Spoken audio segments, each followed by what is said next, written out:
自己的心情狗娘应该能体会，不料他比阿狗还狗，好不容易给儿子买个媳妇来续香火，怎么可能放他走？不论小雅怎么求他都无济于事，反倒是让他从了自己的儿子。说着，阿狗就走了进来，看着床上的小雅，心里的欲火瞬间上头，就像疯狗一般扑了上去，不料遭到小雅的极力反抗，慌乱中还咬了阿狗一口。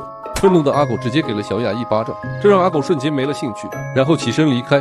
就这样几天过去，小雅知道想要被放出去是不可能了，所以只能自救。到了晚上，她就拿出勺子，一点一点去撬窗户，就这样日复一日，终于将整个窗户卸了下来。她立马跳窗户逃跑，可脚步声却引来了院里的狗吠，不断传来的狗叫声惊醒了阿狗。当他发现小雅不见以后，衣服都没穿就立马追了出去。一个弱女子怎么能跑得过男人？最终还是被阿狗逮了回来。为了防止她再次逃跑，直接将女孩扔进狗圈，还用铁链拴住了她。这时狗娘走了进来，直接抄起木棒就打在了小雅身上，问她以后还敢不敢逃跑了。见女孩不说